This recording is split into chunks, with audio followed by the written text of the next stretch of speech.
Greetings, everyone. I am Pete Pardo from Sea of Tranquility. Welcome to day 30 of 31 can't miss albums that the world missed out on. We've been doing this each and every day together here this month in May 2025, picking out 31 albums that we feel should have been way more successful than they were.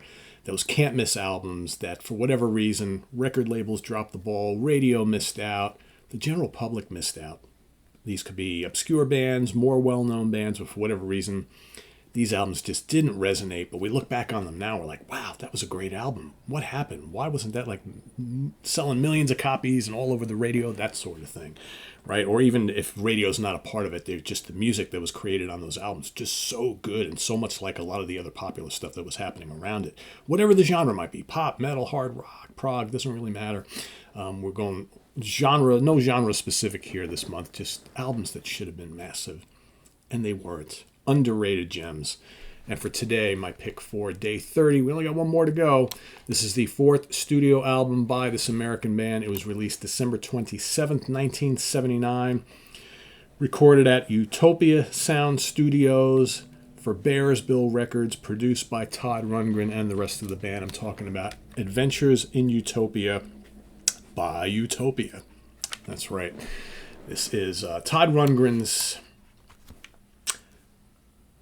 band. Obviously, it's his band, but this always operated separately from his solo career, although a lot of the guys in Utopia appeared on a lot of his solo albums as well, so it's almost like, but I think with Utopia, he definitely veered more into kind of like rock and progressive rock avenues, although I would argue with this album, and maybe the one before it, Oops, Wrong Planet, starting to veer into more popular music forms that were happening right around this time, late 70s going into the 80s, right? Because I think Utopia really went from being like more of like a progressive rock band into a band that did a little bit of prog, but also embraced like new wave and pop and things like that, which was starting to become very, very popular right around this time.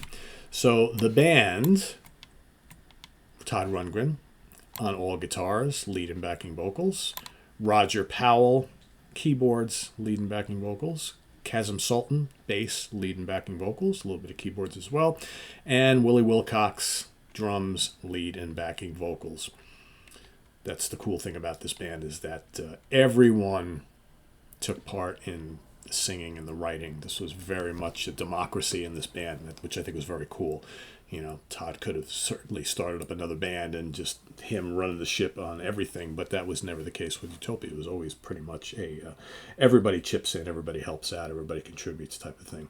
So this album, like I said, is probably where the band's starting to incorporate a lot of different things, and we would see on the subsequent albums less of the prog, more of like the new wave and like power pop and things like that. But here you get a little bit of everything.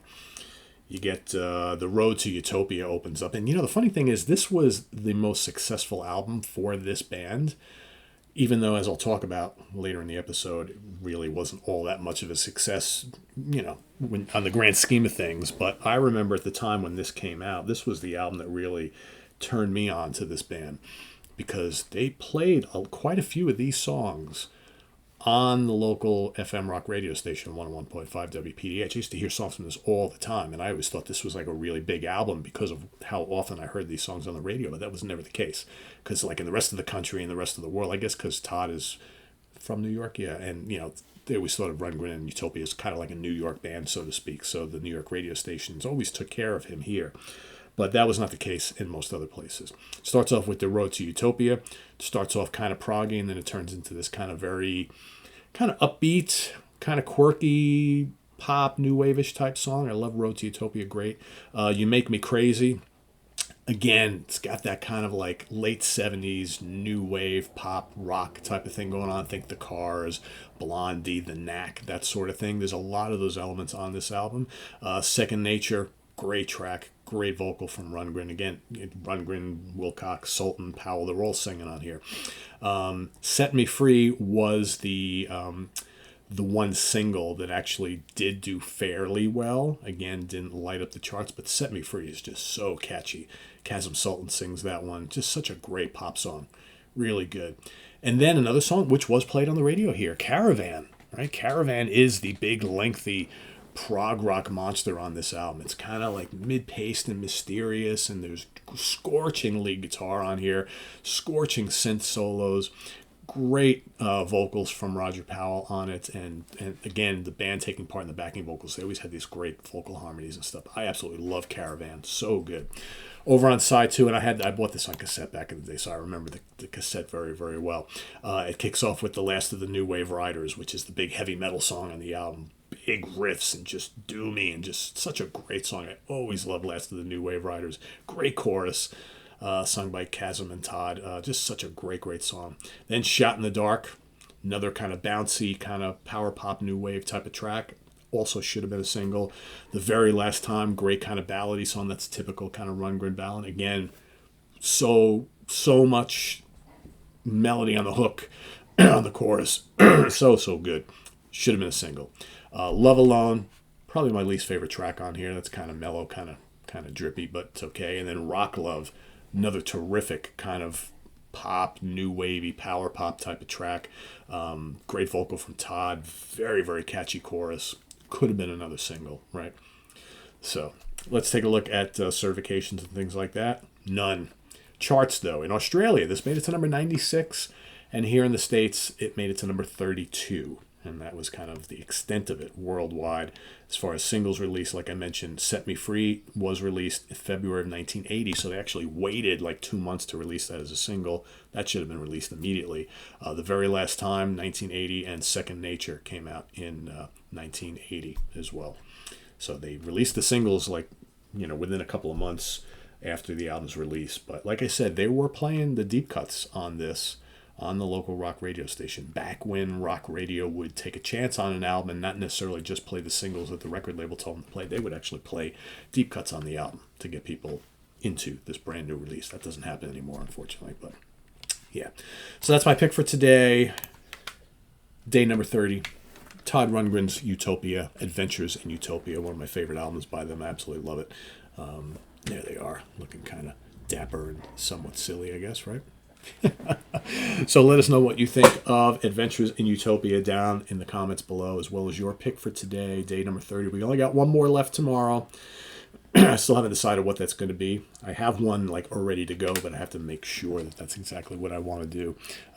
That's what I've been doing each and every day. I have the stuff picked, and I'm just kind of do I want to do that? And I go and I start looking. I'm like, this one might be better, because there's so many great choices for this month, man.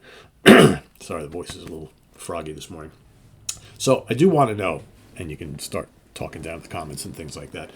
We are doing bass players starting on Sunday, right? But if you would like a return to this concept in July, I'm more than happy to do that, because there's a lot of stuff I didn't get to, and I love talking about kind of underrated, underappreciated stuff that should have been bigger, like albums that should have been massive. I love this stuff. I always love this kind of concept. So if you want me to return to this once again in July, I'm more than happy to.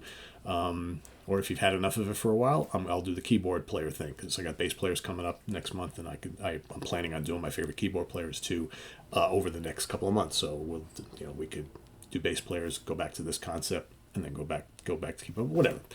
Lots of things we can do. So nothing's set in stone. So anyway, that's my pick for today. Thanks for watching, everybody. Tune in. We've got the professor's picks coming up in just a few hours this afternoon, so stay tuned for that. Tomorrow we've got the UK Connection, talking about some one-and-done bands, one-album wonders, bands that came out, released that one album, that debut album, and then disappeared off the face of the earth. That's coming up on Saturday. And then Sunday, we got a double shot of ranking the albums for you. We've got ranking the albums of the Night Flight Orchestra with Simon Ray and myself, and then that's a very cool Swedish band doing all sorts of retro sounds, and then a fun band, don't miss that episode, and a fun episode too. And then we've got ranking the albums of the great Canadian hard rock band Honeymoon Suite, along with Chad Hutchinson, Grant Arthur, and Rich Catino. That's all coming up on Sunday. Oh, also Saturday night, we've got the next episode of Talkin' Jazz. Scott Berry and I will be discussing the legendary Thelonious Monk, one of the great jazz pianists of all time. We'll be talking about his career, some of our favorite albums by him, and so on and so forth. That's what we do on Talking Jazz. We just talk jazz. So that's coming up on Saturday evening, so stay tuned for that. And more here on the channel. I am Pete Pardo. Thanks for watching, everybody. Enjoy your Friday, and we'll see you soon. Take care. Bye-bye.